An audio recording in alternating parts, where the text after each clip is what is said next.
ಪ್ರೀತಿಯ ವಿದ್ಯಾರ್ಥಿಗಳೇ, ನಾವು ಕಳೆದ ಅವಧಿಯಲ್ಲಿ ಘಟಕ 2ರಲ್ಲಿ ಈಗಾಗಲೇ ಬುದ್ಧಿಶಕ್ತಿ ಪರೀಕ್ಷೆಗಳ ಕುರಿತು ಚರ್ಚೆ ಮಾಡ್ತಾ ಹೋಗಿದ್ದೀವಿ. ಅದರ ಮುಂದಿನ ಭಾಗವಾಗಿ ಸಂವೇಗಾತ್ಮಕ ಬುದ್ಧಿಶಕ್ತಿ ಪ್ರಸ್ತುತ ಪರಿಕಲ್ಪನೆಯಲ್ಲಿ ಅದರ ಪರಿಕಲ್ಪನೆ, ಅದರ ಘಟಕಾಂಶಗಳು, ಸಂವೇಗಾತ್ಮಕ ಬುದ್ಧಿಶಕ್ತಿಯ ಪ್ರಾಮುಖ್ಯತೆ ಮತ್ತು ಸಂವೇಗಾತ್ಮಕ ಬುದ್ಧಿಶಕ್ತಿಯನ್ನ ಹೆಚ್ಚಿಸತಕ್ಕಂತಹ ಕ್ರಮಗಳು ಏನು ಅನ್ನೋದನ್ನ ವಿಶೇಷವಾಗಿ ಚರ್ಚೆಯನ್ನು ಮಾಡ್ತಾ ಹೋಗೋಣ. ಹಾಗಾದ್ರೆ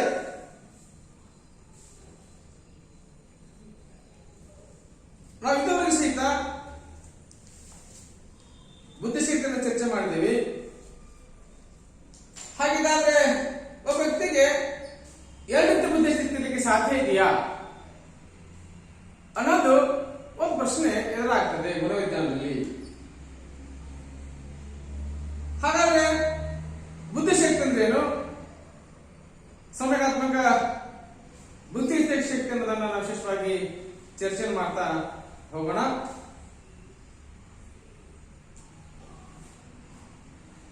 ವ್ಯಕ್ತಿ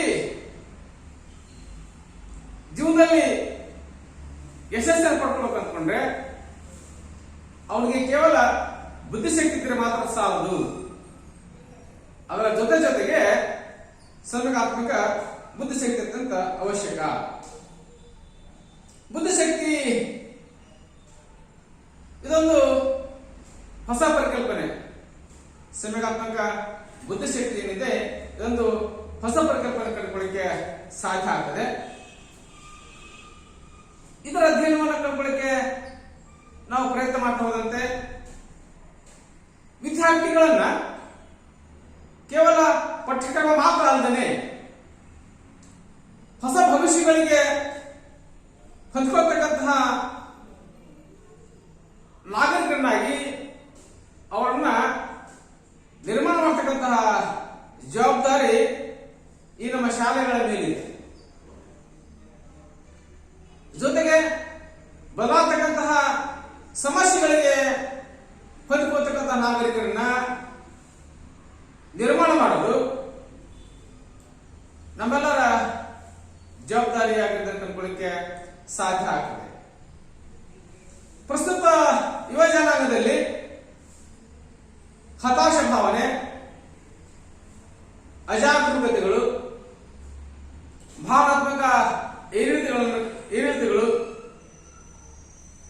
ಜೊತೆಗೆ ಇಂದಿನ ಯುವ ಪೀಳಿಗೆಯಲ್ಲಿ ಆಕ್ರಮಣ ಪ್ರವೃತ್ತಿ, ಖಿನ್ನತೆ, ಆತ್ಮಹತ್ಯೆ ಪ್ರಮಾಣ, ಅತಿಯಾದ ಮಾನಸಿಕ ಒತ್ತಡಗಳನ್ನು ಕಂಡುಕೊಳ್ಳಿಕ್ಕೆ ಸಾಧ್ಯ ಆಗ್ತದೆ. ಈ ಹಿನ್ನೆಲೆಯಲ್ಲಿ ನಮ್ಮ ಮಕ್ಕಳನ್ನ ಜೀವನವನ್ನ ಸಮರ್ಥವಾಗಿ ಎದುರಿಸಲಿಕ್ಕೆ ಅಗತ್ಯವಾದಂತಹ ಮಾರ್ಗದರ್ಶನವನ್ನ, ಸಾಮರ್ಥ್ಯವನ್ನ ಬೆಳೆಸುವುದರ ಮೂಲಕವಾಗಿ ಅವರನ್ನ ಸರಿಯಾದ ಮಾರ್ಗದಲ್ಲಿ ಮುನ್ನಡೆಸಲಿಕ್ಕೆ ನಾವು ಮಾರ್ಗದರ್ಶನ ಮಾಡಬೇಕಾಗಿದೆ. ಹಾಗಾಗಿ ಆ ವ್ಯಕ್ತಿಯಾಗಿರ್ತಕ್ಕಂಥವನು ಸರಿಯಾದ ಮಾರ್ಗದಲ್ಲಿ ಮುನ್ನಡೆಯಲಿಕ್ಕೆ ಸಾಧ್ಯ ಆಗೋದಾದ್ರೆ ಅಥವಾ ಸಾಧ್ಯ ಆಗಬೇಕಾದ್ರೆ ತನ್ನ ಹಾಗೂ ಇತರರ ಭಾವನೆಗಳನ್ನ ಅರ್ಥ ಮಾಡಿಕೊಳ್ಳುವುದರ ಮೂಲಕವಾಗಿ ಇತರರ ಭಾವನೆಗಳಿಗೆ ಪ್ರತಿಸ್ಪಂದಿಸುವ ಹಾಗೂ ರಚನಾತ್ಮಕವಾಗಿ ವರ್ತಿಸತಕ್ಕಂತಹ ಸಾಮರ್ಥ್ಯವನ್ನ ಬೆಳೆಸಬೇಕಾಗಿದೆ. ಈ ರೀತಿಯ ಇತರರ ಭಾವನೆಗಳನ್ನ ಅರ್ಥ ಮಾಡಿಕೊಳ್ಳುವುದರ ಮೂಲಕ ಇತರರ ಭಾವನೆಗಳಿಗೆ ಪ್ರತಿಸ್ಪಂದಿಸುವ ಮೂಲಕ ಹಾಗೂ ರಚನಾತ್ಮಕವಾಗಿ ವರ್ತಿಸತಕ್ಕಂತಹ ಸಾಮರ್ಥ್ಯವನ್ನ ಬೆಳೆಸತಕ್ಕಂತಹ ಪ್ರಕ್ರಿಯೆ ಏನಿದೆ ಸಂವೇಗಾತ್ಮಕ ಬುದ್ಧಿಶಕ್ತಿ ಕಂಡುಕೊಳ್ಳಿಕ್ಕೆ ಸಾಧ್ಯ ಆಗ್ತಾ ಹೋಗುತ್ತದೆ. ವಿಶೇಷವಾಗಿ ಸಂವೇಗಾತ್ಮಕ ಬುದ್ಧಿಶಕ್ತಿಯನ್ನು ಕುರಿತು ಮೊದಲು ಅಧ್ಯಯನ ಮಾಡತಕ್ಕಂಥವನು ಅಮೆರಿಕದ ಮನೋವಿಜ್ಞಾನಿ ಥಾರ್ನ್ಡೈಕ್ ಅಧ್ಯಯನ ಮಾಡ್ತಾ ಹೋಗ್ತಾರೆ. ಈ ಸಂವೇಗಾತ್ಮಕ ಬುದ್ಧಿಶಕ್ತಿಯನ್ನು ಅವರು ಮೊದಲು ಕರೆದದ್ದು ಸಾಮಾಜಿಕ ಬುದ್ಧಿಶಕ್ತಿ ಅಂತ ಹೇಳ್ತಾ ಹೋಗ್ತಾರೆ. ಪರಿಕಲ್ಪನೆ ಕಂಡುಕೊಳ್ಳಿಕ್ಕೆ ಸಾಧ್ಯ. ಆದ್ರೆ ಪ್ರಾರಂಭದಲ್ಲಿ ಇದನ್ನ ಕುರಿತಾಗಿ ಚರ್ಚೆ ಮಾಡ್ತಕ್ಕಂಥವನು ಅಮೆರಿಕದ ಮನೋವಿಜ್ಞಾನಿ ಎಡ್ವರ್ಡ್ ಅಲ್ಲಿ ಥಾರ್ನ್ಡೈಕ್ ಚರ್ಚೆ ಮಾಡ್ತಾ ಹೋಗ್ತಾರೆ. ಬುದ್ಧಿಶಕ್ತಿಯನ್ನು ಕುರಿತು ಅಧ್ಯಯನ ಮಾಡೋ ಸಂದರ್ಭದಲ್ಲಿ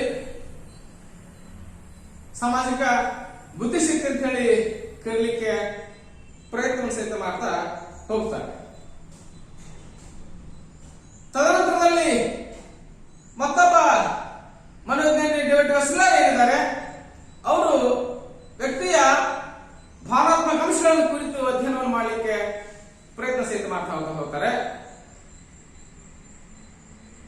ತದನಂತರದಲ್ಲಿ ಅಮೆರಿಕದ ಸಂಶೋಧಕ ಮತ್ತು ಮನೋವಿಜ್ಞಾನಿ ಲೀಪರ್ ಏನಿದ್ದಾರೆ, ಅವರು ವ್ಯಕ್ತಿಯ ಭಾವನಾತ್ಮಕ ವಿಚಾರಗಳ ಕುರಿತು ಚರ್ಚೆ ಸಹಿತ ಮಾಡ್ತಾ ಹೋಗ್ತಾರೆ. ತದನಂತರದಲ್ಲಿ ಅಮೆರಿಕದ ಬ್ಲಾರನ್ ಮನೋವಿಜ್ಞಾನಿ 1980ರಲ್ಲಿ ಭಾವನಾತ್ಮಕ ಸೂಚ್ಯಂಕ ಎಮೋಷನಲ್ ಕೋಶೆಂಟ್ ಅನ್ನ ಚರ್ಚೆ ಮಾಡ್ತಾ ಹೋಗ್ತಾರೆ. ಹಾಗೆ ಬುದ್ಧಿಶಕ್ತಿ ಸೂಚ್ಯಂಕ ಇದೆ, ಹಾಗೆಯೇ ಮತ್ತೊಂದು ಒಂದು ಸೂಚ್ಯಂಕ ಕಂಡುಕೊಳ್ಳಿಕ್ಕೆ ಸಾಧ್ಯ ಆಗ್ತದೆ. ಅದೇ ಎಮೋಷನಲ್ ಕೋಶೆಂಟ್ ಅಂತ ಭಾವನಾತ್ಮಕ ಸೂಚ್ಯಂಕವನ್ನು ಕುರಿತಾಗಿ ಚರ್ಚೆ ಸಹಿತ ಮಾಡ್ತಾ ಹೋಗ್ತಾರೆ. ಆದ್ರೆ ಅತ್ಯಂತ ಯಶಸ್ವಿಯಾಗಿ ಎಮೋಷನಲ್ ಇಂಟೆಲಿಜೆನ್ಸ್ ಅಂತಕ್ಕಂತಹ ಪದವನ್ನ ಮೊದಲು ಬಳಕೆ ಮಾಡತಕ್ಕಂಥವರು ಜಾನ್ ಮೇಯರ್ ಮತ್ತು ಪೀಟರ್ ಸಾಲೋವೈ. ಅಮೆರಿಕದ ಜಾನ್ ಮೇಯರ್ ಮತ್ತು ಪೀಟರ್ ಸಾಲೋವೈ ಏನಿದ್ದಾರೆ, ಇವರು 1990ರಲ್ಲಿ ಎಮೋಷನಲ್ ಇಂಟೆಲಿಜೆನ್ಸ್ ಸಂವೇಗಾತ್ಮಕ ಬುದ್ಧಿಶಕ್ತಿ ಅಂತಕ್ಕಂತಹ ಪದವನ್ನ ಪ್ರಪ್ರಥಮ ಬಾರಿಗೆ ಬಳಕೆ ಮಾಡತಕ್ಕಂತ ಸಂದರ್ಭ ಕಂಡುಕೊಳ್ಳಿಕ್ಕೆ ಸಾಧ್ಯ ಆಗ್ತದೆ. ಹಾಗಾಗಿ ಸಂವೇಗಾತ್ಮಕ ಬುದ್ಧಿಶಕ್ತಿ ಪರಿಕಲ್ಪನೆಯಲ್ಲಿ ಇವರಿಗೆ ಮಹತ್ತರ ಸ್ಥಾನವನ್ನು ಕೊಡಲಿಕ್ಕೆ ಸಾಧ್ಯ ಆಗ್ತದೆ. ತದನಂತರದಲ್ಲಿ ಇದರ ಮುಂದುವರೆದ ಭಾಗವಾಗಿ 1995ರಲ್ಲಿ ಅಮೆರಿಕದ ಪತ್ರಕರ್ತ ಡೇನಿಯಲ್ ಗೋಲ್ಮನ್ ಏನಿದ್ದಾರೆ, 1995ರಲ್ಲಿ ಅಮೆರಿಕದ ಪತ್ರಕರ್ತ ಡೇನಿಯಲ್ ಗೋಲ್ಮನ್ ಏನಿದ್ದಾರೆ, ಎಮೋಷನಲ್ ಇಂಟೆಲಿಜೆನ್ಸ್ ಅನ್ನು ಕೃತಿಯನ್ನ ಬರೀತಕ್ಕಂಥ ಕೆಲಸವನ್ನು ಮಾಡ್ತಾ ಹೋಗ್ತಾರೆ. ಜೊತೆಗೆ ಯಶಸ್ವಿ ಸಹಿತ ಆಗ್ತಾರೆ. 1995ರಲ್ಲಿ ಅಮೆರಿಕದ ಪತ್ರಕರ್ತ ಆಗಿರ್ತಕ್ಕಂತಹ ಡೇನಿಯಲ್ ಗೋಲ್ಮನ್ ಏನಿದ್ದಾರೆ, ಇವರು ಎಮೋಷನಲ್ ಇಂಟೆಲಿಜೆನ್ಸ್ ಅನ್ನೋ ಪುಸ್ತಕವನ್ನ ಬರಿತಾ ಹೋಗ್ತಾರೆ. ಅಲ್ಲಿಂದ ಇದರ ಸ್ಪಷ್ಟ ಪರಿಕಲ್ಪನೆ ಪ್ರಾರಂಭ ಆಗಲಿಕ್ಕೆ ಸಾಧ್ಯ ಆಗ್ತದೆ. ಈ ಕ್ಷೇತ್ರದಲ್ಲಿ ಹೆಚ್ಚಿನ ಸಂಶೋಧನೆಯನ್ನು ಕಂಡುಕೊಳ್ಳಿಕ್ಕೆ ನಾವು ವಿಶೇಷವಾದಂತಹ ಪ್ರಯತ್ನ ಸಹಿತ ನಾವು ಮಾಡ್ತಾ ಹೋಗ್ತೀವಿ. ಜೊತೆಗೆ ಅವರು ಹೇಳ್ತಾ ಹೋಗ್ತಾರೆ, ವ್ಯಾಖ್ಯೆಗಳನ್ನು ಕಂಡುಕೊಳ್ಳಿಕ್ಕೆ ಸಾಧ್ಯ ಆದರೆ ಜಾನ್ ಮೇಯರ್ ಮತ್ತು ಪೀಟರ್ ಸಾಲೋವೈ ಪ್ರಕಾರ ಎಮೋಷನಲ್ ಇಂಟೆಲಿಜೆನ್ಸ್ ಅಂದ್ರೆ ಏನು, ಸಂವೇಗಾತ್ಮಕ ಬುದ್ಧಿಶಕ್ತಿ ಅಂದ್ರೆ ಏನು, ಭಾವನೆಗಳನ್ನು ಗ್ರಹಿಸುವ, ಸಮನ್ವಯಗೊಳಿಸುವ, ನಿಯಂತ್ರಿಸುವ ಮತ್ತು ವ್ಯವಸ್ಥೆಗೊಳಿಸುವ ಸಾಮರ್ಥ್ಯವೇ ಸಂವೇಗಾತ್ಮಕ ಬುದ್ಧಿಶಕ್ತಿ. ಅಂದ್ರೆ ಒಬ್ಬ ವ್ಯಕ್ತಿಯಾಗಿರ್ತಕ್ಕಂಥವನು ತನ್ನ ಭಾವನೆಗಳನ್ನ ಗ್ರಹಿಸಬೇಕು, ಬೇರೆಯವರ ಭಾವನೆಗಳು ಸಹಿತ ಗ್ರಹಿಸಲಿಕ್ಕೆ ಸಾಧ್ಯ ಆಗಿರಬೇಕು, ಜೊತೆಗೆ ಅವುಗಳನ್ನ ಸಮನ್ವಯಗೊಳಿಸಬೇಕು, ಜೊತೆಗೆ ಆ ಭಾವನೆಗಳನ್ನ ನಿಯಂತ್ರಿಸಬೇಕು. ಕೇವಲ ಭಾವನೆಗಳನ್ನ ವ್ಯಕ್ತಪಡಿಸೋದು ಮಾತ್ರ ಅಲ್ಲ, ಅದನ್ನ ನಿಯಂತ್ರಿಸತಕ್ಕಂಥ ಕೆಲಸವನ್ನು ಸಹಿತ ಮಾಡಿ ಸಾಮರ್ಥ್ಯ, ಅವನ್ನ ಸಿಸ್ಟಮ್ಯಾಟಿಕ್ಕಾಗಿ ಜೋಡಿಸ್ತಕ್ಕಂಥ ಸಾಮರ್ಥ್ಯ, ಅದು ಬೇಕಾದಾಗ ವ್ಯಕ್ತಪಡಿಸತಕ್ಕಂಥ ಸಾಮರ್ಥ್ಯ ಏನಿದೆ ಅದನ್ನ ನಾವು ವಿಶೇಷವಾಗಿ ಸಂವೇಗಾತ್ಮಕ ಬುದ್ಧಿಶಕ್ತಿ ಕಂಡುಕೊಳ್ಳಿಕ್ಕೆ ಸಾಧ್ಯ ಆಗ್ತಾ ಹೋಗುತ್ತದೆ. ತದನಂತರ ನಾವು ಕಂಡುಕೊಳ್ಳಿಕ್ಕೆ ಸಾಧ್ಯ ಆಗದೆ ಮನೋವಿಜ್ಞಾನಿ ಗೋಲ್ಮನ್ ಹೇಳ್ತಾ ಹೋಗ್ತಾರೆ. ಅವ್ರ ಪ್ರಕಾರ ಸಂವೇಗಾತ್ಮಕ ಬುದ್ಧಿಶಕ್ತಿ ಅಂದ್ರೆ ಏನು?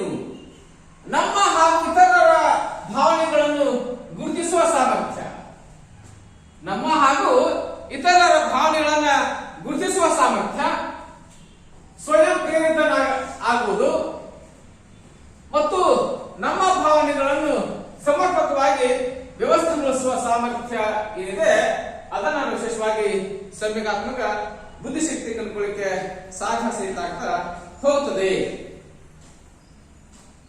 ಹಾಗಿದ್ದರೆ ವಿಶೇಷವಾಗಿ ಚರ್ಚೆ ಸಹಿತ ಮಾಡ್ತಾ ಹೋಗ್ತೀವಿ.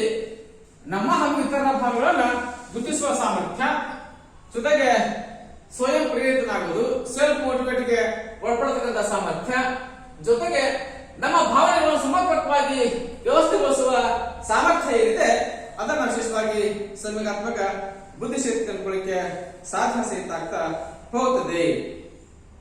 ಮನೋವಿಜ್ಞಾನಿ ಎಟ್ರಾ ಲಾರೆನ್ಸ್ ಲಾಗ್ ಹೇಳ್ತಾ ಹೋಗ್ತಾರೆ, ಸಂವೇಗಾತ್ಮಕ ಬುದ್ಧಿಶಕ್ತಿಯು ಪ್ರಮುಖವಾಗಿ 4 ಅಂಶಗಳನ್ನು ಒಳಗೊಳ್ಳಲಿಕ್ಕೆ ಸಾಧ್ಯ ಆಗ್ತದೆ.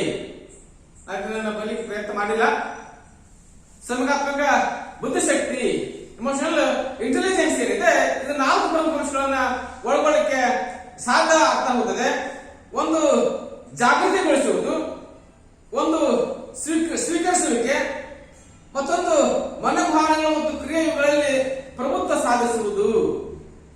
ಅಂದ್ರೆ ಒಬ್ಬ ವ್ಯಕ್ತಿಯನ್ನ ನಿರಂತರವಾಗಿ ಜಾಗೃತಿಗೊಳಿಸುವುದು, ಜೊತೆಗೆ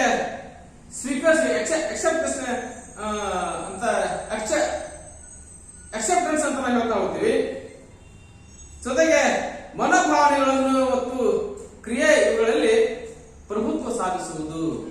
ಮಾಸ್ಟರಿಯನ್ನ ನಮ್ಮ ಅಟಿಟ್ಯೂಡ್ಗಳಲ್ಲಿ, ನಮ್ಮ ಚಟುವಟಿಕೆಗಳಲ್ಲಿ ಮಾಸ್ಟರಿಯನ್ನು ಸಾಧಿಸತಕ್ಕಂತಹ ಪ್ರಕ್ರಿಯೆ ಸಾಮರ್ಥ್ಯ ಏನಿದೆ ಅದನ್ನ ವಿಶೇಷವಾಗಿ ಸಂವೇಗಾತ್ಮಕ ಬುದ್ಧಿಶಕ್ತಿ ಕಂಡುಕೊಳ್ಳಿಕ್ಕೆ ಸಾಧ್ಯ ಆಗ್ತದೆ.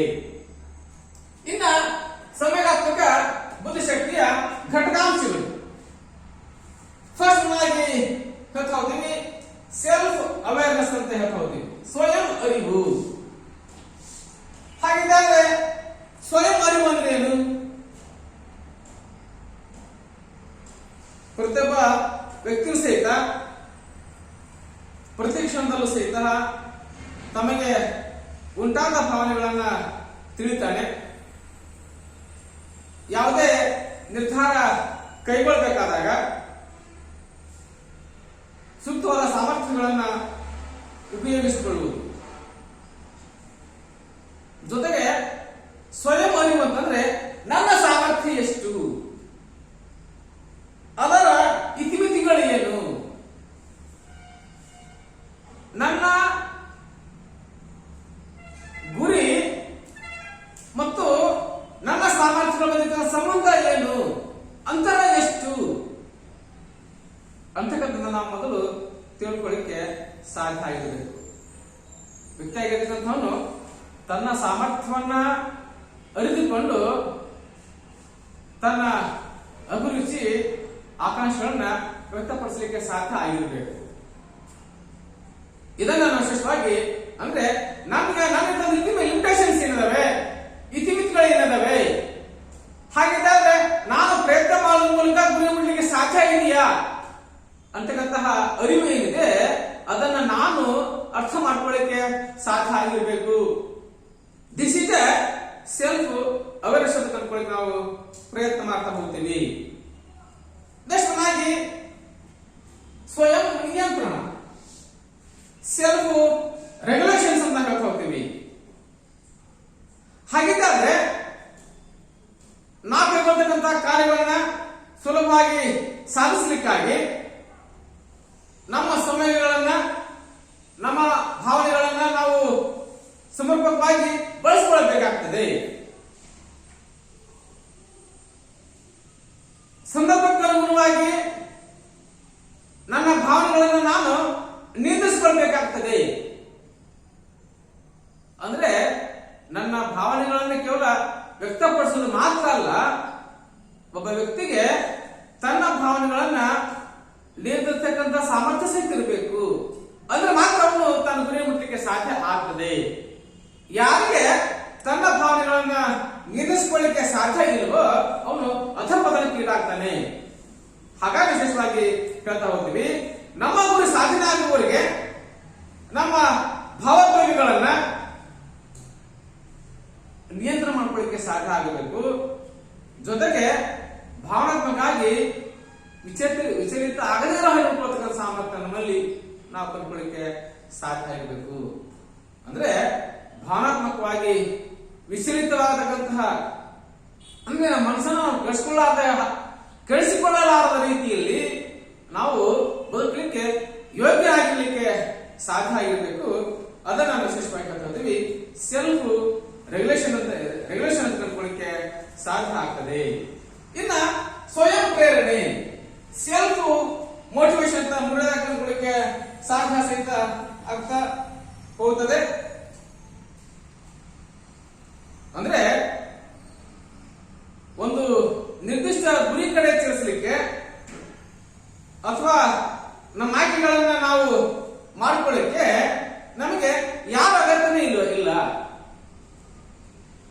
ನನಗೆ ನಾನೇ ಸೆಲ್ಫ್ ಮೋಟಿವ್ ಆಗಿ ಗುರಿ ತಲುಪಲಿಕ್ಕೆ ಪ್ರಯತ್ನ ಮಾಡಬೇಕು.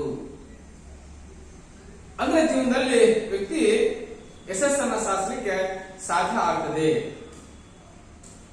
ನನ್ನೆಲ್ಲ ಹಿಂಜರಿಕೆಗಳನ್ನ, ಲೋಪದೋಷಗಳನ್ನ, ಇತಿಮಿತಿಗಳನ್ನ ದೂರ ಮಾಡಿಕೊಂಡು ಸಹಿತ ನಾ ಗುರಿ ಮುಟ್ಲಿಕ್ಕೆ ಸಾಧ್ಯ ಇದೆಯಾ, ನಾ ಪ್ರಯತ್ನ ಮಾಡುತ್ತಾ ಹೋದ್ರೆ ಗುರಿ ಮುಟ್ಲಿಕ್ಕೆ ಸಾಧ್ಯ ಇದೆಯಾ. ಬೆಟ್ಟ ದೊಡ್ಡದಾಗಿ ಕಾಣ್ತದೆ, ಬೆಟ್ಟ ಏರಿದ್ರೆ ಅದು ನಮ್ಮ ಕಾಲು ಬುಡದಲ್ಲೇ ಇರ್ತದೆ. ಬೆಟ್ಟ ನೋಡಿದ್ರೆ ದೊಡ್ಡದಾಗಿ ಕಾಣಿಸ್ತದೆ, ಆದ್ರೆ ಬೆಟ್ಟವನ್ನ ಏರಿದಾಗ ಆ ಬೆಟ್ಟ ನಮ್ಮ ಕಾಲು ಬುಡದಲ್ಲಿ ಇರಲಿಕ್ಕೆ ಸಾಧ್ಯ ಆಗಿರುತ್ತದೆ. ಹಾಗಾಗಿ ಯಾವುದೇ ಕಾರಣ ಸಹಿತ ಎದಿಗುಂತಾದ್ರೆ ಸೆಲ್ಫ್ ಮೋಟಿವೇಟ್ ಒಳಗಾಗಲಿಕ್ಕೆ ಸಾಧ್ಯ ಆಗಬೇಕು. ಉನ್ನತ ಗುರಿ ಇರಬೇಕು. ಆ ಗುರಿ ಸಾಧಿಸುವಲ್ಲಿ ನಿರಂತರ ಪ್ರಯತ್ನ ಇರಬೇಕು. ನಮ್ಮ ಇತಿಮಿತಿಗಳನ್ನ ಅರ್ಥ ಮಾಡಿಕೊಂಡು ನಾವು ಗುರಿ ಮುಟ್ಟಲಿಕ್ಕೆ ಸೆಲ್ಫ್ ಮೋಟಿವೇಟ್ ಆಗಿ ಪ್ರಯತ್ನ ಮಾಡಲಿಕ್ಕೆ ಸಾಧ್ಯ ಆಗಿರಬೇಕು. ಜೊತೆಗೆ ಅನುಭೂತಿ ಶಕ್ತಿ ಅಂದ್ರೆ ನಾವು ಹೇಳ್ತೀವಿ ಎಂಬತ್ತಿ ಅಂತ ಹೇಳ್ತಾ ಹೋಗ್ತೀವಿ. ಎಂಬತ್ತಿ ಅಂತಂದ್ರೆ ಏನು, ಅನುಭೂತಿ ಶಕ್ತಿ ಅಂದ್ರೆ ಏನು, ಇತರ ಭಾವನೆಗಳಿಗೆ ಸ್ಪಂದಿಸುವುದು, ಅವರ ಭಾವನೆಗಳನ್ನ ಅಭಿಪ್ರಾಯಗಳನ್ನ ಪರಿಗಣಿಸುವುದು, ಉತ್ತಮ ಬಾಂಧವ್ಯ ಮತ್ತು ವಿಭಿನ್ನ ಮನೋಭಾವದ ಜನರೊಂದಿಗೆ ಹೊಂದಿಕೊಳ್ಳತಕ್ಕಂಥ ವಿಧಾನ ಏನಿದೆ ಅದನ್ನೇ ಅನುಭೂತಿ. ಕೇವಲ ನಮ್ಮ ಭಾವನೆಗಳನ್ನ ಮತ್ತವರ ಮೇಲೆ ಒತ್ತಾಯಪೂರ್ವಕವಾಗಿ ಹೇರಲಾರದೇನೆ ಇತರರ ಭಾವನೆಗಳಿಗೆ ಸ್ಪಂದಿಸಬೇಕು. ಜೊತೆಗೆ ಅವರ ಭಾವನೆಗಳನ್ನ ಅಭಿಪ್ರಾಯಗಳನ್ನ ಸ್ವೀಕರಿಸಬೇಕು. ಎಕ್ಸೆಪ್ಟೆನ್ಸ್ ಅಂತ ನಾವು ಹೇಳ್ತಾ ಹೋಗ್ತೀವಿ, ಅದು ನಮ್ಮಲ್ಲಿ ಮೊದಲಿರಬೇಕು. ಯಾರು ಇತರ ಭಾವನೆಗಳನ್ನ ಸ್ವೀಕರಿಸ್ತಾನೆ, ಪರಿಗಣಿಸ್ತಾನೆ, ಅವನ ಜೀವನದಲ್ಲಿ ಯಶಸ್ಸನ್ನು ಕಾಣ್ತಾ ಹೋಗ್ತಾನೆ. ಹಾಗಾಗಿ ಇತರರ ಭಾವನೆಗಳನ್ನ ಮತ್ತು ಅಭಿಪ್ರಾಯಗಳನ್ನ ಸ್ವೀಕರಿಸಲಿಕ್ಕೆ ಸಾಧ್ಯ, ಪರಿಗಣಿಸಲಿಕ್ಕೆ ಸಾಧ್ಯ ಆಗಿರಬೇಕು. ಉತ್ತಮ ಬಾಂಧವ್ಯ, ಬೇರೆಯವರ ಉತ್ತಮ ಬಾಂಧವ್ಯ ಹೊಂದಲಿಕ್ಕೆ ಸಾಧ್ಯ ಇರಬೇಕು. ಜೊತೆಗೆ ವಿಭಿನ್ನ ಮನೋಭಾವದ ಜನರೊಂದಿಗೆ ಹೊಂದ್ಕೊಳ್ತಕ್ಕಂಥ ಸಾಮರ್ಥ್ಯ ಏನಿದೆ ಅದನ್ನ ವಿಶೇಷವಾಗಿ ಅನುಭೂತಿ ಶಕ್ತಿ ಕಂಡುಕೊಳ್ಳಿಕ್ಕೆ ಸಾಧ್ಯ ಆಗ್ತದೆ. ಅಲ್ಲಿ ನಾ ಎಲ್ಲಿ ಗುರುತಿಸಲು ಬದುಕಬಲ್ಲೆ, ನನ್ನನ್ನ ಎಲ್ಲಾದರೂ ಸಹಿತ ನಾ ಬದುಕ್ತೀನಿ ಅಂತಕ್ಕಂತಹ ವ್ಯಕ್ತಿಯ ಮನೋಭಾವ ಏನಿದೆ ಅದನ್ನ ನಾವು ವಿಶೇಷವಾಗಿ ಚರ್ಚೆ ಸಹಿತ ಮಾಡ್ಕೊಳ್ತೀವಿ. ಅದು ಅನುಭೂತಿ ಶಕ್ತಿ ಕಂಡುಕೊಳ್ಳಿಕ್ಕೆ ಸಾಧ್ಯ ಆಗ್ತದೆ.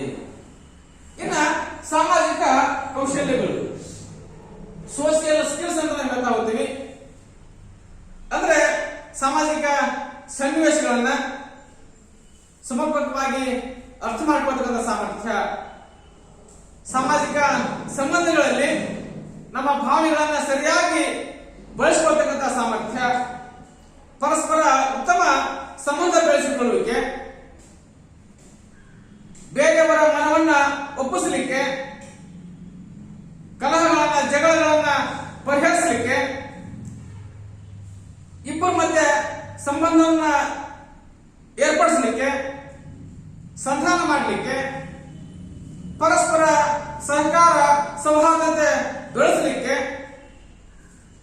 ಮತ್ತು ಸಮೂಹ ಕಾರ್ಯಗಳನ್ನ ಉತ್ತೇಜಿಸಲಿಕ್ಕೆ ಬಳಸ್ತಕ್ಕಂಥ ಸ್ಕಿಲ್ಸ್ ಏನಿದೆ ಇವುಗಳನ್ನ ವಿಶೇಷವಾಗಿ ನಮ್ದಾಗಿದ್ದಂತಹ ಸೋಷಿಯಲ್ ಸ್ಕಿಲ್ಸ್ ಅಂತ ಹೇಳ್ತಾ ಹೋಗ್ತೀವಿ ನಾವು. ಹಾಗಾಗಿ ನಮ್ಮ ಭಾವನೆಗಳನ್ನ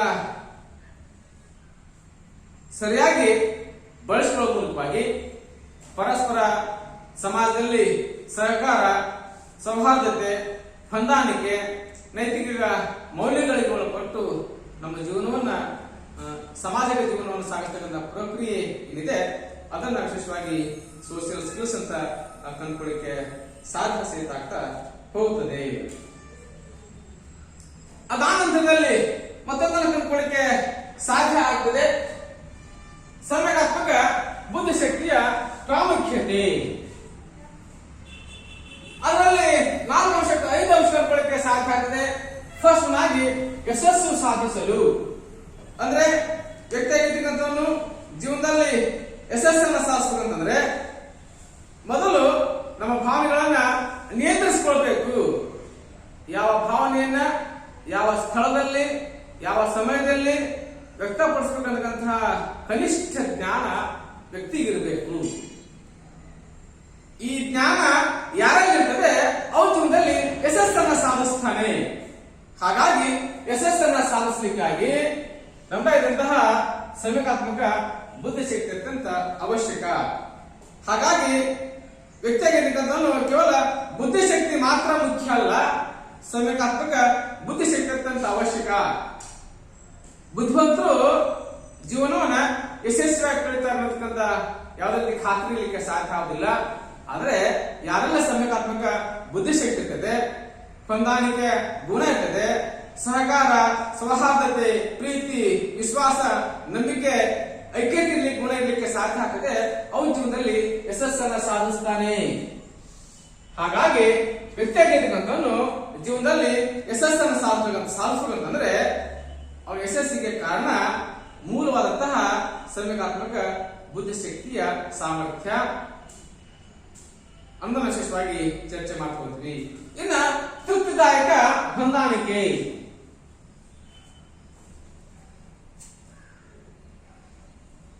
ಇದು ಅತ್ಯಂತ ಅವಶ್ಯಕ. ವ್ಯಕ್ತಿಯಾಗಿರ್ತಕ್ಕಂಥವನಿಗೆ ಯಾವ್ದು ಸಹಿತ ಹೊಂದಾಣಿಕೆ ಜೊತೆಗೆ ತೃಪ್ತಿದಾಯಕ ಹೊಂದಾಣಿಕೆ ಇರಬೇಕು. ಅಂದ್ರೆ ಯಾವುದೇ ಸ್ಥಳದಲ್ಲೇ ಆಗಿರ್ಬೋದು, ಯಾವುದೇ ಪರಿಸರದಲ್ಲೇ ಇರ್ಬೋದು, ಯಾವುದೇ ಕಾಲದಲ್ಲೇ ಇರ್ಬೋದು, ಯಾವುದೇ ಸಮಯದಲ್ಲಾಗಿರ್ಬೋದು, ನಾನು ಬದುಕಬಲ್ಲೆ ಅಂತಕ್ಕಂಥ ಸಾಮರ್ಥ್ಯ ಯಾರಲ್ಲಿ ಇರ್ತದೆ ಅವನು ಆರೋಗ್ಯದಾಯಕ ತೃಪ್ತಿದಾಯಕ ಜೀವನವನ್ನು ಸಾಧಿಸಲಿಕ್ಕೆ ಸಾಧ್ಯ ಆಗ್ತದೆ ಅನ್ನೋದನ್ನು ವಿಶೇಷವಾಗಿ ನಾವು ಹೇಳ್ತಾ ಹೋಗ್ತೀವಿ. ಹಾಗಾಗಿ ತೃಪ್ತಿದಾಯಕ ಹೊಂದಾಣಿಕೆಗೆ ಸೂಕ್ತವಾದಂತಹ ತರಬೇತಿ ಅತ್ಯಂತ ಅವಶ್ಯಕ. ಇದ್ದಿದ್ದರಲ್ಲೇ ಬದುಕತಕ್ಕಂತಹ ಸಾಮರ್ಥ್ಯವನ್ನ ಯಾರು ಕಂಡುಕೊಳ್ತಾರೆ ಅವರು ಮಾತ್ರ ತೃಪ್ತಿದಾಯಕ ಹೊಂದಾಣಿಕೆ ಮಾಡಿಕೊಳ್ಳಿಕ್ಕೆ ಸಾಧ್ಯ ಆಗ್ತದೆ. ಹಾಗಾಗಿ ಸಾಧ್ಯ ಆದ ಮಟ್ಟಿಗೆ ಕನಿಷ್ಠ ಜೀವನವನ್ನು ಸಾಗಿಸಲಿಕ್ಕೆ ಸಾಧ್ಯ ಆಗಬೇಕು. ಇದ್ದುದರಲ್ಲೇ ತೃಪ್ತಿಯನ್ನು ಪಡ್ಕೊಳ್ಳಿಕ್ಕೆ ಸಾಧ್ಯ ಆಗಿರ್ಬೇಕು. ಅವನು ಏನಾಗ್ತಾನೆ ಜೀವನದಲ್ಲಿ ಯಶಸ್ಸನ್ನ ಸಾಧನೆಗೆ ಕಾರಣ ಆಗ್ತಾ ಹೋಗ್ತಾನೆ. ಹಾಗಾಗಿ ತೃಪ್ತಿದಾಯಕ ಹೊಂದಾಣಿಕೆ ಅತ್ಯಂತ ಅವಶ್ಯಕ. ಇನ್ನ ಶೈಕ್ಷಣಿಕ ಪ್ರಗತಿ. ಹಾಗಾದ್ರೆ ಮಕ್ಕಳ ಶೈಕ್ಷಣಿಕ ಪ್ರಗತಿ ಸಹಿತ ಅವರ ಸಂವೇಗಾತ್ಮಕ ಬುದ್ಧಿಶಕ್ತಿಯನ್ನ ಆಧರಿಸಿ ಸಾಕ್ತಾ ಹೋಗುತ್ತದೆ. ಯಾರಲ್ಲಿ ಉತ್ತಮ ಸಂವೇಗಾತ್ಮಕ ಬುದ್ಧಿಶಕ್ತಿ ಇರಲಿಕ್ಕೆ ಸಾಧ್ಯ ಆಗ್ತದೆ ಅವನು ಉತ್ತಮ ಸಾಧನೆ ಮಾಡ್ತಾ ಹೋಗ್ತಾನೆ. ಯಾರಲ್ಲಿ ಹೊಂದಾಣಿಕೆ ಗುಣ ಇರ್ತದೆ, ಯಾರಲ್ಲಿ ಸಹಕಾರ, ಸೌಹಾರ್ದತೆ, ಪ್ರೀತಿ, ವಿಶ್ವಾಸ, ನಂಬಿಕೆ, ಅನುಕಂಪ, ಐಕ್ಯತಾ ಭಾವನೆ ಇರಲಿಕ್ಕೆ ಸಾಧ್ಯ ಆಗ್ತದೆ ಅವನು ಎಲ್ಲರೊಡಗೂಡಿ ಬದುಕತಕ್ಕಂತಹ ವಾತಾವರಣ ಕಂಡುಕೊಳ್ಳಿಕ್ಕೆ ಸಾಧ್ಯ ಆಗ್ತದೆ. ಅವನ ಶೈಕ್ಷಣಿಕ ಪ್ರಗತಿ ಉನ್ನತ ಮಟ್ಟಕ್ಕೆ ಹೋಗಲಿಕ್ಕೆ ಸಹಿತ ಸಾಧ್ಯ ಆಗ್ತದೆ. ಹಾಗಾಗಿ ವ್ಯಕ್ತಿಯ ಶೈಕ್ಷಣಿಕ ಪ್ರಗತಿಗೆ ನಮ್ಮ emotional intelligence is very important ಅಂತ ಕಂಡುಕೊಳ್ಳಿಕ್ಕೆ ಸಾಧ್ಯ ಆಗ್ತದೆ. ಇನ್ನ ವ್ಯವಹರಿಸಲಿಕ್ಕೆ, ವ್ಯವಹಾರ ಮಾಡೋದಕ್ಕಾಗಿ ಸಂವೇಗಾತ್ಮಕ ಬುದ್ಧಿಶಕ್ತಿ ಏನಿದೆ ತನ್ನೊಂದಿಗೆ ಹಾಗೂ ಇತರರ ವ್ಯಕ್ತಿಗಳೊಂದಿಗೆ ಸೂಕ್ತ ರೀತಿಯಲ್ಲಿ ವ್ಯವಹರಿಸಲಿಕ್ಕೆ ಸಾಧ್ಯ ಆಗ್ತದೆ. ಅಂದ್ರೆ ಅವರ ಭಾವನೆಗಳನ್ನ ಅರ್ಥೈಸಿಕೊಂಡು ಅವರೊಂದಿಗೆ ಸೂಕ್ತವಾಗಿ ಪ್ರತಿಸ್ಪಂದಿಸುವ ಮೂಲಕ ರಚನಾತ್ಮಕ ಪ್ರತಿಸ್ಪಂದಿಸುವಿಕೆ ಮೂಲಕವಾಗಿ ವ್ಯವಹಾರ ಮಾಡಿದ ಮಾತ್ರ ವ್ಯವಹಾರ ನೀಡಲಿಕ್ಕೆ ಸಾಧ್ಯ ಆಗ್ತದೆ. ಇನ್ನ ವೃತ್ತಿಯಲ್ಲಿ ಯಶಸ್ಸನ್ನ ಸಾಧಿಸೋದಕ್ಕಾಗಿ ನಾವು ನೋಡ್ತಾ ಹೋಗ್ತೀವಿ, ಎಷ್ಟೋ ಜನ ವೃತ್ತಿಪರರು ಜೀವನದಲ್ಲಿ ಯಶಸ್ಸನ್ನು ಸಾಧಿಸೋದಿಲ್ಲ. ಯಾಕೆ ಸಾಧಿಸೋದಿಲ್ಲ? ಅವರಲ್ಲಿ ತೃಪ್ತಿದಾಯಕ ಹೊಂದಾಣಿಕೆ ಗುಣಗಳೇ ಇರುವುದಿಲ್ಲ. ಯಾರಲ್ಲಿ ತೃಪ್ತಿದಾಯಕ ಹೊಂದಾಣಿಕೆ ಗುಣ ಇರಲಿಕ್ಕೆ ಸಾಧ್ಯ ಆಗುದಿಲ್ಲ, ಪರಸ್ಪರ ನಂಬಿಕೆ ಇರುವುದಿಲ್ಲ, ಅವನ ಜೀವನದಲ್ಲಿ ಯಶಸ್ಸನ್ನು ಸಾಧಿಸಲಿಕ್ಕೆ ಸಾಧ್ಯ ಆಗುವುದಿಲ್ಲ. ಕೇವಲ ಬೌದ್ಧಿಕ ಸಾಮರ್ಥ್ಯಗಳಿಂದ ನಾವು ವೃತ್ತಿಯಲ್ಲಿ ಯಶಸ್ಸನ್ನು ಕಾಣಲಿಕ್ಕೆ ಸಾಧ್ಯ ಆಗೋದಿಲ್ಲ. ಅದರ ಜೊತೆಗೆ ಸಂವೇಗಾತ್ಮಕ ಬುದ್ಧಿಶಕ್ತಿ ಯಾರಲ್ಲಿ ಇರ್ತದೆ ಅವ್ರ ಜೀವನದಲ್ಲಿ ತಮ್ಮ ವೃತ್ತಿ ರಂಗದಲ್ಲಿ ಯಶಸ್ಸನ್ನು ಕಾಣಲಿಕ್ಕೆ ಸಾಧ್ಯ ಸಹಿತ ಆಗ್ತಾ ಹೋಗ್ತದೆ. ಹಾಗಾಗಿ ವ್ಯಕ್ತಿಯಾಗಿದ್ದಂಥವನು ಜೀವನದಲ್ಲಿ ವೃತ್ತಿಯಲ್ಲಿ ಯಶಸ್ಸನ್ನು ಕಾಣೋದಕ್ಕೆ ಸಂವೇಗಾತ್ಮಕ ಬುದ್ಧಿಶಕ್ತಿ ಅತ್ಯಂತ ಅವಶ್ಯಕ.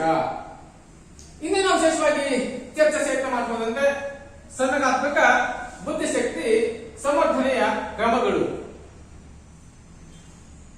ಫಸ್ಟ್ ಆಗಿ ವಿಮರ್ಶಾತ್ಮಕ ಆಲೋಚನೆ. ಯಾವುದೋ ಸಹಿತ ನೇರವಾಗಿ ಒಪ್ಕೊಳ್ಬಾರ್ದು. ಸಾಧಾರಣ ಮಟ್ಟಿಗೆ ವಿಮರ್ಶಾತ್ಮಕ ಆಲೋಚನೆ ಮಾಡ್ಕೊಳ್ಳಿಕ್ಕೆ ಸಾಧ್ಯ ಸಹಿತ ಆಗಿರಬೇಕು. ಯಾವುದೇ ವಿಷಯ ಇಲ್ಲಿಗೆ ಅನುಭವವನ್ನ ನಿಷ್ಪಕ್ಷಪಾತವಾಗಿ ವಿಮರ್ಶಿಸತಕ್ಕಂಥ ಸಾಮರ್ಥ್ಯ ಏನಿದೆ ಅದನ್ನು ವಿಶೇಷವಾಗಿ ವಿಮರ್ಶಾತ್ಮಕ ಆಲೋಚನೆ ಕಂಡುಕೊಳ್ಳಿಕ್ಕೆ ಸಾಧ್ಯ ಆಗ್ತದೆ. ಮಕ್ಕಳು ಸಹಿತ ಇಂತಹ ಸಾಮರ್ಥ್ಯನ ಬಳಸಬೇಕು, ಅದು ಅತ್ಯಂತ ಅವಶ್ಯಕ. ನೆಕ್ಸ್ಟ್ ಆಗಿ ಸೃಜನಾತ್ಮಕ ಇಲ್ಲವೇ ಕ್ರಿಯಾತ್ಮಕ ಆಲೋಚನೆ.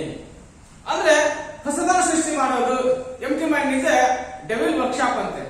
ಖಾಲಿ ಮನಸ್ಸು ದೆವ್ವಗಳ ಕಾರ್ಖಾನೆ ಇದ್ದ ಹಾಗೆ. ಹಾಗಾಗಿ ಹೊಸ ವಸ್ತುಗಳನ್ನು ಸೃಷ್ಟಿಸತಕ್ಕಂಥ ಸಾಮರ್ಥ್ಯ ಅಥವಾ ಇದ್ದು ವಸ್ತುವನ್ನ ಮಾರ್ಪಾಡುಗೊಳಿಸತಕ್ಕಂಥ ಸಾಮರ್ಥ್ಯ, ನಿರಂತರ ಚಟುವಟಿಕೆಯಲ್ಲಿ ಅಥವಾ ಹೊಸ ವಸ್ತುವಿನ ಉತ್ಪಾದನಾ ಕಾರ್ಯದಲ್ಲಿ ತೊಡತಕ್ಕಂಥ ಸಾಮರ್ಥ್ಯ ಏನಿದೆ ಅದನ್ನ ವಿಶೇಷವಾಗಿ ನಮ್ದಾಗಿದ್ದಂತಹ ಸೃಜನಾತ್ಮಕ ಇಲ್ಲವೇ ಕ್ರಿಯಾತ್ಮಕ ಆಲೋಚನೆ ಕಂಡುಕೊಳ್ಳಿಕ್ಕೆ ಸಾಧ್ಯ ಆಗ್ತದೆ. ನಿರ್ಧಾರ ಕೈಗೊಳ್ಳುವಿಕೆ ನಮ್ಮ ಜೀವನದ ಯಶಸ್ಸನ್ನು ನಿರ್ಧಾರ ಮಾಡ್ತಾ ಹೋಗ್ತದೆ. ಸರಿಯಾದ ಸಮಯಕ್ಕೆ ಸರಿಯಾದ ನಿರ್ಧಾರವನ್ನು ಯಾರು ಕೈಗೊಳ್ತಾರೆ ಅವನ ಜೀವನದಲ್ಲಿ ಯಶಸ್ಸನ್ನು ಸಾಧಿಸ್ತಾನೆ. ಯಾವುದೇ ಸನ್ನಿವೇಶದಲ್ಲಿ ನಿರ್ಧಾರ ಕೈಗೊಳ್ಳಬೇಕಾದಾಗ ತನಗೆ ಸಾಧ್ಯ ಇರ್ತಕ್ಕಂತಹ ತನಗೆ ಲಭ್ಯ ಇರ್ತಕ್ಕಂತಹ ಮಾರ್ಗೋಪಾಯಗಳನ್ನ ಪರಿಗಣಿಸಿ ಅದರ ಪರಿಣಾಮಗಳನ್ನ ಆಲೋಚಿಸಿ ನಿರ್ಧಾರ ತೆಗೆದುಕೊಳ್ಬೇಕಾಗ್ತದೆ. ಹಾಗಾಗಿ ಇದರಿಂದ ನಮಗೆ ಎದುರಾಗಿರ್ತಕ್ಕಂತಹ ಸಮಸ್ಯೆಗಳ ಪರಿಹಾರ ಸಾಧ್ಯ ಆಗ್ತದೆ. ಜೊತೆಗೆ ನಾವು ತೆಗೆದುಕೊಳ್ತಕ್ಕಂಥ ನಿರ್ಧಾರ ನಮ್ಮ ಸಾಮರ್ಥ್ಯದ ಪ್ರತಿಬಿಂಬ ಆಗಲಿಕ್ಕೆ ಸಾಧ್ಯ ಆಗ್ತದೆ. ಹಾಗಾಗಿ ನಿರ್ಧಾರ ಕೈಗೊಳ್ಳಲಿಕ್ಕೆ ಅತ್ಯಂತ ಅವಶ್ಯಕವನ್ನು ವಿಶೇಷವಾಗಿ ಚರ್ಚೆ ಸಹಿತ ಮಾಡ್ತಾ ಹೋಗ್ತೀವಿ. ಯಶಸ್ವಿಯಾಗಿ ಸಮಸ್ಯೆಯ ನಿವಾರಣೆ ಅಂದ್ರೆ ಯಾವುದೋ ಸಮಸ್ಯೆಯನ್ನ ಪರಿಹರಿಸತಕ್ಕಂಥ ಸಂದರ್ಭದಲ್ಲಿ ಸೂಕ್ತ ಮಾರ್ಗದ ಕುರಿತು ನಿರ್ಧರಿಸತಕ್ಕಂಥ ಜೊತೆಗೆ ಅಡ್ಡ ಆತಂಕಗಳನ್ನ ಸಾಕಾದ ಮಟ್ಟಿಗೆ ನಿವಾರಿಸಿಕೊಳ್ಳತಕ್ಕಂತಹ ಸಾಮರ್ಥ್ಯ ಏನಿದೆ ಆ ಮೂಲಕ ನಾವು ಗುರಿಯನ್ನು ಮುಟ್ಲಿಕ್ಕೆ ಪ್ರಯತ್ನ ಮಾಡಬಹುದು. ಸಮಸ್ಯೆ ನಿವಾರಣೆ ಸಮಸ್ಯೆ ಅಂತಂದ್ರೆ ಒಬ್ಬ ವ್ಯಕ್ತಿ ಗುರಿ ತಲುಪುವ ಮಾರ್ಗದಲ್ಲಿ ಎದುರಾಗತಕ್ಕಂತಹ ಅಡ್ಡಿ ಆತಂಕ ತೊಂದರೆಗಳ ನಡುವೆ ಅದುವೇ ಸಮಸ್ಯೆ. ಹಾಗಾಗಿ ಎದುರಾಗತಕ್ಕಂತಹ ಅಡ್ಡಿ ಆತಂಕ ತೊಂದರೆಗಳನ್ನ ನಿವಾರಿಸಿಕೊಳ್ಳಿಕ್ಕೆ ನಾವು ಯಶಸ್ವಿಯಾದ್ರೆ ನಾವು ಅತ್ಯಂತ ಯಶಸ್ವಿಯಾಗಿ ನಾವು ಅಂದ್ಕೊಂಡಂತಹ ಗುರಿಯನ್ನು ಮುಟ್ಲಿಕ್ಕೆ ವಿಶೇಷವಾದಂತಹ ಪ್ರಯತ್ನ ಸಹಿತ ಮಾಡ್ತಾ ಹೋಗಬಹುದು.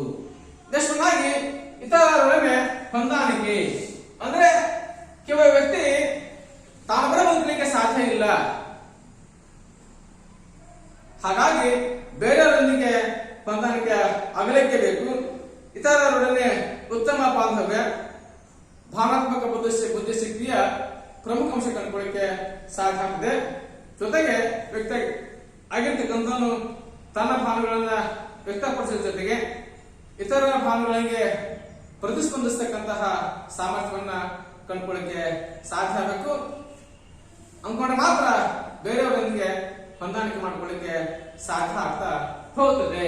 ಇನ್ನು ಪರಿಣಾಮಕಾರಿ ಸಂವಹನ ಅಂತಂದ್ರೆ ವ್ಯಕ್ತಿಯ ಭಾವನಾತ್ಮಕ ಬುದ್ಧಿಶಕ್ತಿ ಪ್ರಮುಖ ಅಂಶ ಕಂಡುಕೊಳ್ಳಿಕ್ಕೆ ಸಾಧ್ಯ ಆಗ್ತದೆ. ನಮ್ಮ ವಿಚಾರ ಇಲ್ಲವೇ ಭಾವನೆಗಳನ್ನ ಮತ್ತೊಬ್ಬರಿಗೆ ಅರ್ಥವಾಗುವ ರೀತಿಯಲ್ಲಿ ವ್ಯಕ್ತಪಡಿಸಿದ ಸಾಮರ್ಥ್ಯ, ನಮ್ಮ ವಿಚಾರ ಇಲ್ಲವೇ ಭಾವನೆಗಳನ್ನ ಬೇರೆಯವರಿಗೆ ಅರ್ಥಪೂರ್ಣವಾಗುವ ರೀತಿಯಲ್ಲಿ ಮಂಡಿಸತಕ್ಕಂಥ ಸಾಮರ್ಥ್ಯ ಅಥವಾ ವ್ಯಕ್ತಪಡಿಸುವ ಸಾಮರ್ಥ್ಯ ಏನಿದೆ ಅದನ್ನ ವಿಶೇಷವಾಗಿ ಹೇಳ್ತಾ ಹೋಗ್ತೀವಿ. ಇಫೆಕ್ಟಿವ್ ಕಮ್ಯುನಿಕೇಶನ್ ಕಂಡುಕೊಳ್ಳಿಕ್ಕೆ ಸಾಧ್ಯ ಆಗ್ತದೆ. ಜೊತೆಗೆ ಸಹಾಯ, ಸಹಕಾರ, ಸಲಹೆ ಪಡ್ಕೊಳ್ಳಿಕ್ಕೆ ಸಾಧ್ಯ ಸಹಿತ ಆಗ್ತಾ ಹೋಗುತ್ತದೆ. ಭಾವನೆಗಳನ್ನ ಸಹಿಸಿಕೊಳ್ಳುವುದು ಅಥವಾ ಸಹಿಸಿಕೊಳ್ಳುವಿಕೆ, ನಮ್ಮ ಹಾಗೂ ಇತರರ ಭಾವನೆಗಳನ್ನು ಗುರುತಿಸುವುದು ಮತ್ತು ಭಾವನೆಗಳು ನಡವಳಿಕೆ ಮೇಲೆ ಹೇಗೆ ಪರಿಣಾಮ ಬೀರ್ತಕ್ಕಂಥ ಅದನ್ನ ಸಹಿಸಿಕೊಳ್ತಕ್ಕಂಥ ಸಾಮರ್ಥ್ಯ ಜೊತೆಗೆ ಪ್ರತಿಕ್ರಿಯಿಸತಕ್ಕಂಥ ಸಾಮರ್ಥ್ಯ ಏನಿದೆ ಅದನ್ನ ವಿಶೇಷವಾಗಿ ಹೇಳ್ತಾ ಹೋಗ್ತೀವಿ. ಕೆಲವು ಟೈಮಲ್ಲಿ ನಮ್ಮ ಭಾವನೆಗಳನ್ನ ಇಳಿಸ್ಕೊಳ್ಳಿಕ್ಕೆ ಸಾಧ್ಯ ಆಗುದಿಲ್ಲ. ಅಂತ ಸಂದರ್ಭದಲ್ಲಿ ನಾವು ಹೇಳಿದಾಗಲೇ ಸೆಲ್ಫ್ ಕಂಟ್ರೋಲ್, ಸೆಲ್ಫ್ ರೆಗ್ಯುಲೇಷನ್ ಹೇಳ್ತೀವಿ. ಅದನ್ನ ನಿಯಂತ್ರಿಸಿದಾಗ ಅದನ್ನ ಕಂಟ್ರೋಲ್ ಮಾಡತಕ್ಕಂಥ ಸಾಮರ್ಥ್ಯ ನಮ್ಮಲ್ಲಿ ಇರಬೇಕು, ಸಹಿಸಿಕೊಳ್ಳಿಕ್ಕೆ ಸಾಧ್ಯ ಸಹಿತ ಇರಬೇಕು. ಇನ್ನ ಒತ್ತಡಗಳನ್ನ ಸಹಿಸಿಕೊಳ್ಳುವುದು, ಸಾಕಷ್ಟು ಪ್ರೆಷರ್ ಆಗಿರ್ತದೆ, ಒತ್ತಡ ಇರ್ತದೆ. ಮಾನಸಿಕ ಒತ್ತಡ ಇರಬಹುದು, ದೈಹಿಕ ಒತ್ತಡ ಇರಬಹುದು, ಕೆಲಸದ ಒತ್ತಡ ಇರಬಹುದು, ಅನಾರೋಗ್ಯದ ಒತ್ತಡ ಇರಬಹುದು, ಏನೆಲ್ಲ ಒತ್ತಡ ಆಗಿರ್ಬೋದು.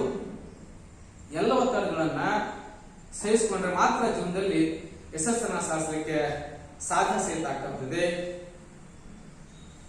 ಅದಕ್ಕೆ ಅನುಗುಣವಾಗಿ ಪರಿಸರವನ್ನ ಬದಲಾಯಿಸೋದಾಗಿರ್ಬೋದು, ವಿಶ್ರಾಂತಿಯನ್ನ ಪಡ್ಕೋದಾಗಿರ್ಬೋದು, ಕ್ರೀಡೆಯಲ್ಲಿ ತೊಡಗಿಸಿಕೊಳ್ಳೋದಾಗಿರ್ಬೋದು, ಅಥವಾ ಕಿರು ಪ್ರವಾಸಗಳಿಗೆ ಹೋಗಿ ಬರದಂತಹ ಸಂದರ್ಭ ಕಂಡುಕೊಳ್ಳಿಕ್ಕೆ ಸಾಧ್ಯ ಸಹಿತ ಆಗ್ತಾ ಹೋಗುತ್ತದೆ. ನೆಕ್ಸ್ಟ್ ಆತ್ಮಪ್ರಜ್ಞೆ.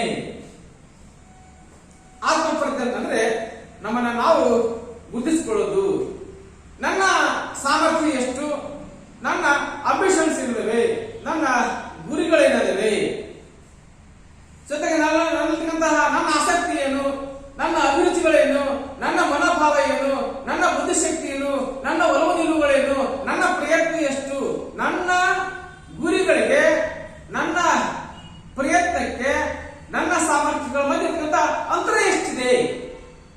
ಕೇವಲ ಗುರಿ ಹಾಕೊಳ್ಳೋದು ಮಾತ್ರ ಅಲ್ಲ, ನನ್ನಲ್ಲಿ ಸಾಮರ್ಥ್ಯ ಇರಬೇಕು ಅಥವಾ ಸಾಮರ್ಥ್ಯವನ್ನ ಪಡ್ಕೊಳ್ಳೋದಕ್ಕೆ ಪ್ರಯತ್ನ ಇರಬೇಕು. ನನ್ನಲ್ಲಿ ಸಾಮರ್ಥ್ಯ ಯಾವ್ದಾದ್ರು ಗುರಿಯನ್ನ ಹಾಕೊಳ್ತೀನಿ ಅಥವಾ ಮುಟ್ಲಿಕ್ಕೆ ಇಚ್ಛೆ ಪಡ್ತೀನಿ ಅಂತಂದ್ರೆ ನನ್ನಲ್ಲಿ ಪ್ರಯತ್ನ ಇರಬೇಕು, ಅಥವಾ ಆ ಪ್ರಯತ್ನವನ್ನು ಆ ಸಾಮರ್ಥ್ಯ ಪಡ್ಕೊಳ್ಳೋಕೆ ನನ್ನಲ್ಲಿ ನಾನು ಪ್ರಯತ್ನವಾದಾಗಿರ್ಬೇಕು. ನಾನು ಪ್ರಯತ್ನವಾಗಿ ಅಲ್ಲ, ನನ್ನಲ್ಲಿ ಸಾಮರ್ಥ್ಯಗಳು ಇಲ್ಲ, ಗುರಿಯಾಗಿ ಉಳಿದಿದೆ, ಕನಸು ಕನಸಾಗಿರ್ಲಿಕ್ಕೆ ಸಾಧ್ಯ ಆಗ್ತಾ ಹೋಗಿದೆ. ಹಾಗಾಗಿ ಆತ್ಮಪ್ರಜ್ಞೆ ಅನ್ನೋದನ್ನ ಅತ್ಯಂತ ಅವಶ್ಯಕ. ಅದರ ಸಹಿತ ನಾವು ವಿಶೇಷವಾಗಿ ಚರ್ಚೆ ಸಹಿತ ಮಾತನಾಡ್ತೀವಿ. ಅನುಭೂತಿ, ಎಂಪತಿಯನ್ನು ಕಂಡುಕೊಳ್ಳಿಕ್ಕೆ ಸಾಧ್ಯ ಸಹಿತ ಆಗ್ತಾ ಹೋಗಿದೆ. ವಿಶೇಷವಾಗಿ ಚರ್ಚೆ ಸಹಿತ ಮಾತನಾಡಿದೀವಿ. ಇತರರ ಭಾವನೆಗಳಿಗೆ ಸ್ಪಂದಿಸೋದು, ಅವರ ಭಾವನೆಗಳನ್ನ, ಅಭಿಪ್ರಾಯಗಳನ್ನ ಪರಿಗಣಿಸುವುದು, ಜೊತೆಗೆ ಉತ್ತಮ ಬಾಂಧವ್ಯ ಹೊಂದಲಿಕ್ಕೆ ಪ್ರಯತ್ನ ಮಾಡಬೇಕಂತಹ ಸಾಮರ್ಥ್ಯ ಏನಿದೆ ಅದನ್ನ ವಿಶೇಷವಾಗಿ ನಮ್ಮದಾಗಿದ್ದಂತಹ ಅನುಭೂತಿ ಕಂಡುಕೊಳ್ಳಿಕ್ಕೆ ಸಾಧ್ಯ ಸಹಿತ ಆಗ್ತಾ ಹೋಗುತ್ತದೆ. ಇನ್ನು ಇದರಲ್ಲಿ ಕೊನೆಯದಾಗಿ ಸಂವೇಗಾತ್ಮಕ ಬುದ್ಧಿಶಕ್ತಿ ಹೆಚ್ಚಿಸತಕ್ಕಂತ ಕ್ರಮಗಳು. ಮಕ್ಕಳಲ್ಲಿ ಯಾವುದೇ ಕೌಶಲ್ಯ ಅಥವಾ ಜ್ಞಾನದ ಬೆಳವಣಿಗೆ ಸ್ವಾಭಾವಿಕವಾಗಿರಬೇಕು. ವಿದ್ಯಾರ್ಥಿಗಳ ಭಾವಾತ್ಮಕ ವರ್ತನೆಗಳ ಅಂತರ್ವೀಕ್ಷಣೆಗೆ ಅವಕಾಶ ಕಲ್ಪಿಸಬೇಕು. ಮಕ್ಕಳಲ್ಲಿ ಕೋಪ, ಭಯ, ಉದ್ವೇಗ, ಮಾನಸಿಕ ಒತ್ತಡಗಳು ಜ್ಞಾನಾತ್ಮಕ ಹಿನ್ನಡೆಗೆ ಕಾರಣ ಆಗ್ತವೆ. ಹೀಗಾಗಿ ಅವುಗಳ ಮಾನಸಿಕ ಒತ್ತಡ ನಿರ್ವಹಣೆಗೆ ವಿಶೇಷವಾದಂತಹ ತರಬೇತಿಯನ್ನು ಕೊಡಬೇಕು. ಮಕ್ಕಳಿಗೆ ಅನಾರೋಗ್ಯ, ಮಾನಸಿಕ ಆರೋಗ್ಯ ಕಾಪಾಡಿಕೊಳ್ತಕ್ಕಂತಹ ನಿಟ್ಟಿನಲ್ಲಿ ಜೊತೆಗೆ ಆತ್ಮಹತ್ಯಾ ಪ್ರವೃತ್ತಿಯನ್ನ ತಡೆಗಟ್ಟಲಿಕ್ಕೆ ನೆರವಾಗತಕ್ಕಂಥ ತರಬೇತಿಯನ್ನು ಕೊಡಲಿಕ್ಕೆ ಸಾಧ್ಯ ಆಗಿರಬೇಕು. ವಿದ್ಯಾರ್ಥಿಗಳು ಸಮುದಾಯ ಸೇವೆಯಲ್ಲಿ ಪಾಲ್ಗೊಳ್ಳುವಂತೆ ಮಾಡವರಲ್ಲಿ ಸಹಾನುಭೂತಿ ಶಕ್ತಿಯನ್ನ ಬೆಳೆಸಬೇಕು. ಶಾಲಾ ಕಾಲೇಜು ಹಲವಾರು ಕ್ಯಾಂಪ್ಗಳನ್ನು ಮಾಡ್ತಾವೆ. NCC ಇರ್ಬೋದು, NSS ಇರ್ಬೋದು, ಸ್ಕೌಟ್ಸ್ ಮತ್ತು ಗೈಡ್ಸ್ ಇರ್ಬೋದು, ಮತ್ತೆ ರೋವರ್ ಮತ್ತು ರೇಂಜರ್ ಇರ್ಬೋದು. ಎಲ್ಲ ಕ್ಯಾಂಪ್ಗಳನ್ನು ಮಾಡ್ಲಿಕ್ಕೆ ತರಬೇತಿ ಶಿಬಿರಗಳು ಮಾಡ್ಕೊಳ್ಳಿಕ್ಕೆ ಸಾಧ್ಯ ಆಗ್ತಾ ಹೋಗಿದೆ. ಶಾಲಾ ಕಾಲೇಜುಗಳಲ್ಲಿ ಹಲವಾರು ಸಂಪಟ ಚಟುವಟಿಕೆಗಳನ್ನು ಹಮ್ಮಿಕೊಳ್ಳುವ ಮೂಲಕ ಮಕ್ಕಳ ವ್ಯಕ್ತಿತ್ವ ವಿಕಾಸ ಮತ್ತು ಮೌಲ್ಯಗಳ ವೃದ್ಧಿಯಾಗುವಂತೆ ನೋಡಿಕೊಳ್ಳಿಕ್ಕೆ ಪ್ರಯತ್ನ ಮಾಡ್ತಾ ಹೋಗಬೇಕು. ಬೋಧನೆಯಲ್ಲಿ ಶಿಕ್ಷಕರು ವೈವಿಧ್ಯಮಯ ಬೋಧನಾ ವಿಧಾನಗಳನ್ನು ಅಳವಡಿಸಿಕೊಳ್ಳಬೇಕು. ಪೋಷಕರು ಮತ್ತು ಶಿಕ್ಷಕರು ಮಾದರಿಯಾಗಿದ್ದು ಮಕ್ಕಳಲ್ಲಿ ಅಪೇಕ್ಷಿತ ಗುಣಗಳನ್ನು ಬೆಳೆಸುವಂತಾಗಬೇಕು. ಶಿಕ್ಷಕರು ಹಾಗೂ ಪೋಷಕರು ಮಕ್ಕಳ ಜ್ಞಾನಾತ್ಮಕ ಬೆಳವಣಿಗೆಗೆ ಮಾತ್ರ ಒತ್ತು ಕೊಡದೆ ಜೀವನವನ್ನು ಯಶಸ್ವಿಯಾಗಿ ನಿರ್ವಹಿಸಲು ಅಗತ್ಯವಾಗುವಂತಹ ಸಂವೇಗಾತ್ಮಕ ಬುದ್ಧಿಶಕ್ತಿ ಬೆಳೆಯಲು ಕ್ರಮ ಕೈಗೊಳ್ಳಬೇಕು. ಈ ಎಲ್ಲ ಕ್ರಮಗಳನ್ನು ಕೈಗೊಳ್ಳಲಿಕ್ಕೆ ಸಾಧ್ಯ ಆದರೆ ವ್ಯಕ್ತಿಯಲ್ಲಿ ಸಂವೇಗಾತ್ಮಕ ಬುದ್ಧಿಶಕ್ತಿ ಹೆಚ್ಚಿಸಲಿಕ್ಕೆ ವಿಶೇಷವಾದಂತಹ ಪ್ರಯತ್ನ ಸಹಿತ ಮಾಡಬಹುದು. ಧನ್ಯವಾದಗಳು.